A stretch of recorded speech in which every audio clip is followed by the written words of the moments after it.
بسم اللہ الرحمن الرحیم۔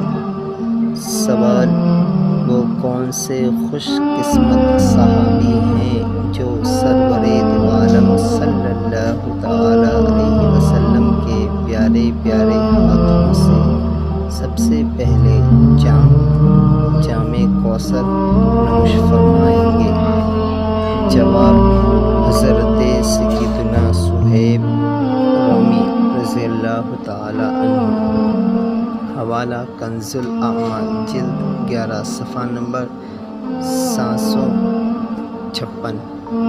سوال: قرآن کی کتنی اور کون کون سی سورتوں کا آغاز الحمد سے ہوتا ہے؟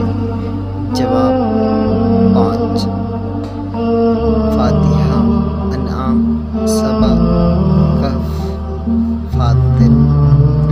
Thanks for watching this video.